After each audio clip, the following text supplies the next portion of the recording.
P के photo दिखा लगा रहे हैं बड़ा आरोप। बीजेपी पर खूब गरजे प्रशांत किशोर।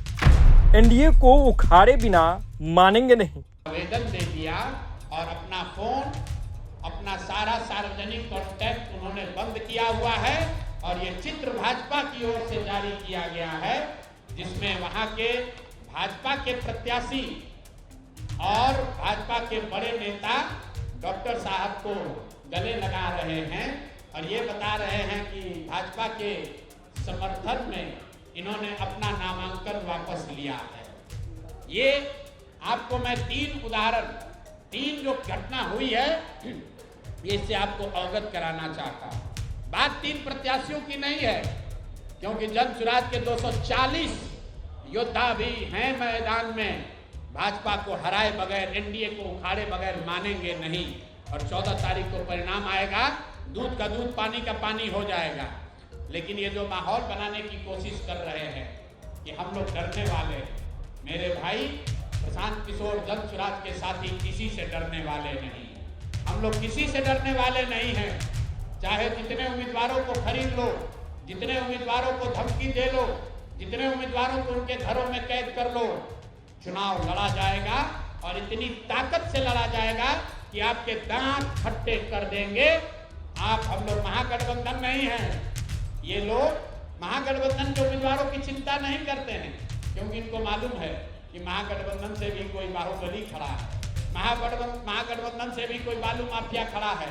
तो जाएंगे और जनता में कहेंगे कि अरे भाई ये तो जंगल राज वाले लोग हैं, इनको वापस नहीं आने देना है तो हमको वोट दे दो। लेकिन ये डरते हैं अच्छे लोगों से, ये डरते हैं डॉक्टरों से, ये डरते हैं व्यवसायियों से, ये डरते हैं शिक्षाविद से, ये डरते हैं समाज सेवियों से। जो आपने वो डायलॉग सुना होगा किसी पिक्चर में कि गुस्से से डर नहीं लगता है, प्यार से डर लगता है। इन लोगों को बदमाश नेताओं से डर नहीं लगता है, इनको अच्छे लोगों से डर लगता है। ये जन सुराज का डर है। इतने अच्छे लोग खड़े किए गए हैं जिनके सामने लड़ने का इनका मादा नहीं है, लेकिन ये गैर राजनीतिक लोग हैं। ये राजनीतिक लोग नहीं हैं।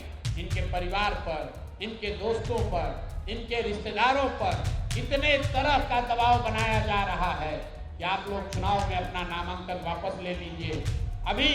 मैं अभी आ रहा हूं और अभी एक घटना आ रही है वाल्मीकि नगर से पहली बार सामान्य सीट से थारू समाज के एक शिक्षक को जन सुराज ने टिकट दिया है। तो शिक्षक ने, दिग्नारायण जी ने 2024 में अपने पद से इस्तीफा दे दिया। वो शिक्षक थे, 2024 में अपने समाज के लिए, वाल्मीकि नगर के लिए जन सुराज से प्रभावित होकर उन्होंने अपने पद से इस्तीफा दिया और जन सुराज के साथ जुड़कर ये चुनाव में वो वाल्मीकि नगर से उम्मीदवार हैं। उनकी सैलरी 2 साल से उनको नहीं मिली है। वहाँ के ब्लॉक एजुकेशन अफसर ने उनका इस्तीफा स्वीकार कर लिया। 2 बरस से वो राजनीति कर रहे हैं और आज जब नाम स्क्रूटनी का दिन आया है तो उन पर सरकार और वहाँ के बड़े बाहुबली जदयू के जो वहाँ विधायक हैं, प्रशासन के साथ मिलकर ये दबाव बनाया जा रहा है कि आपका इस्तीफा स्वीकार नहीं किया गया। ब्लॉक एजुकेशन अफसर ने कर लिया है, लेकिन डीईओ ने नहीं किया है। डीईओ के पास 2 बरस से उनका इस्तीफा का डॉक्यूमेंट पड़ा हुआ है और आज ये षड्यंत्र रचा जा रहा है कि आपका इस्तीफा पूरा नहीं है। हम लोग प्रोटेस्ट कर रहे हैं, वहाँ बात रखी गई है। मेरा आपके माध्यम से चुनाव आयोग से भी अनुरोध है कि कृपा करके देखिए, लोकतंत्र में इस तरह की जो सरेआम जो आपके कानून का, आचार संहिता का उल्लंघन हो रहा है, इसको रोकिए, वरना आप पर जो लोगों की विश्वसनीयता है, आपकी जो विश्वसनीयता है, लोगों का जो विश्वास है, वो सब खत्म हो जाएगा। अगर आप उम्मीदवारों की रक्षा नहीं कर सकते हैं तो फिर आप वोटरों की रक्षा कैसे करेंगे? अगर उम्मीदवार सुरक्षित नहीं है तो वोटर कैसे सुरक्षित होगा? अगर उम्मीदवार को बंधक बनाकर नामांकन वापस लेना जायज है तो फिर वोटरों को बंधक बनाकर वोट नहीं देना, दिलवाना, ये कैसे नहीं जायज होगा? यही बात बताने के लिए आपको आज मैंने बुलाया है। आप सभी आए हैं।